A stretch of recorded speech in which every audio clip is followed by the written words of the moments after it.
I want you all to close your eyes for a minute, and I want you to imagine that it's the year 1939, and you're sitting in your home, you're with your family and your friends, and before you know it, your door is kicked open by a group of Nazis, and you, being a Jewish man or woman, you don't belong, so they take you away, and they bring you to a concentration camp, and you think that's what your life will be from now on, and you don't know if you'll ever see your friends or family ever again.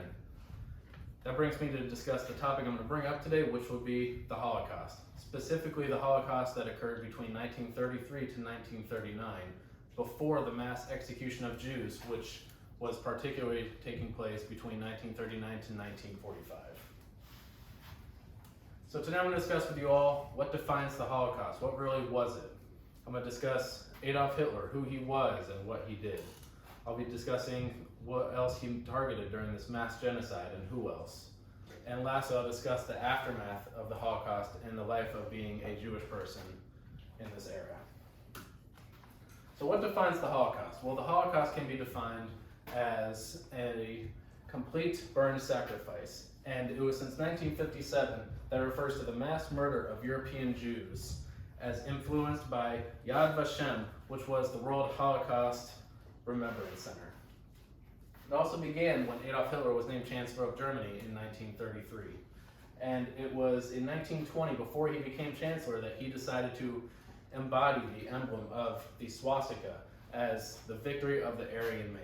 And that is what we know today as the swastika. So what else did Adolf Hitler do? Well, it was in the year 1933, right after he became Chancellor, that he opened the first concentration camp. And this concentration camp was called Dachau. And Dachau was not only the first one, but it was also a prototype used to create other concentration camps, such as Gross Rosen. He created Buchenwald, and the last one, Auschwitz. That is the most popular one that everyone knows today. In Dachau, it was also the first one that opened with 4,800 prisoners immediately when it began. And within a few years, it grew between then to 1937 to 13,260 prisoners. So what else did Adolf Hitler do? Well, it was in 1933 that he ordered the Nazi Party to boycott Jewish-owned businesses. And when he started boycotting these businesses, he would have the Nazi Party stand outside of all their businesses, all their doors, their homes, and he would make sure nobody wanted to go in there, nobody would visit, nobody would purchase anything from them. He wanted to make sure that they did not feel welcome in Germany. He also would bring up the book burnings, and he would make sure that all university students did not participate in reading any novels or any textbooks that were written by Jewish authors. And it was these books that not only were the textbooks, but it was also the Torahs, the Hebrew Bibles. He wanted none of them to be remembered in Nazi Germany. Same year, in 1933, the sterilization laws came into effect. And these sterilization laws were very important because it was making sure that not only Jewish people, but people of different disabilities, different handicaps, they could not reproduce and contribute to society at this time. And he wanted to make sure that they were completely erased from civilization. 5 years later, into 1938, Jews were forced into a higher tax bracket. And in this tax bracket, it was because anyone living in Germany at this time, you were given a tax write-off for having children. You had kids. You were given that right. Well, he stripped the Jews away from that right, and ever since that's when they were forced into that new tax bracket. Fast forward 1 year, 1939, one of the most historical events from the Holocaust that went into the bigger mass execution of Jews was called Kristallnacht. And in this event, it was otherwise known as the Night of Broken Glass. It was called this because the Nazi Party would go to Jewish-owned businesses and they would throw rocks to break the glass in their homes, their businesses. He wanted none of them to feel welcome anymore. And he wanted to make sure that everything was burned and taken down. And ultimately, he destroyed many, many Jewish-owned businesses. And it was in this same event that was defined as stated by Alan Confino, author. He said the Nazis had to destroy part of their own culture in order to recreate it anew. So who else did Adolf Hitler target during this mass genocide? Well, he decided to target not only the Jewish party people, but he also went after Jehovah's Witnesses. He went after the gypsies, known as Romas. He targeted homosexuals, priests, and he even went against people of color and anyone else who rebelled against his overall plan of the master Aryan race. It was in 1935 that the German Criminal Code, paragraph 175, was revised. And it was this criminal code that discussed the harsher punishments that went against homosexuals.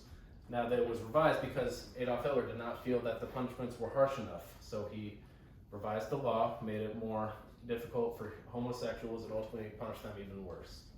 Same year in 1935 as well, the Nuremberg laws. And these laws were important because it made sure that not only Jewish people and Germans could get married, but it also took away the Jewish people's rights as citizens and no longer let them be welcome, especially living in Germany. And this was overall part of Adolf Hitler's master race of Aryans. So what was the aftermath of the Holocaust? Well, life as a Jewish person was incredibly difficult after. All their homes were destroyed, their businesses were destroyed. In their homes, they found, after they got home from concentration camps, they found their homes were looted. They found other people living in their place, and they couldn't really find anywhere to live, and it was difficult for them to survive.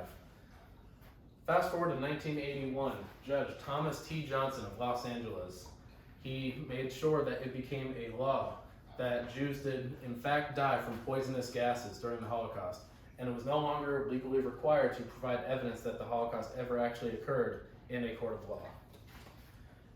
Present day, starting 2 years ago in 2020, specific social media groups such as Facebook and Twitter, they both are now banning the word of Holocaust denial. They no longer want people to be discussing that, and it goes now against their community guidelines that if you discuss that, you will no longer be allowed to have a platform to speak. And currently today, over 250 hate groups have been taken off of social media. Educated schools, education mandated in 20 states now. That means that there's now 20 states out of the 52 in the United States are legally requiring Holocaust education. There are 2 schools, which would be Maryland and Pennsylvania, which is no longer, not actually a requirement, but it's more of a recommendation that they teach it to their students. So in conclusion, I would just like to say that if you ever hear the word Holocaust, you hear about it from anybody else, and as a personal Jewish person myself, I can say that it was more than just a mass execution of the Jewish people in their community, but it was the one person, Adolf Hitler, who took it upon himself to pull out his overall plan of the master of the Aryan race. Thank you.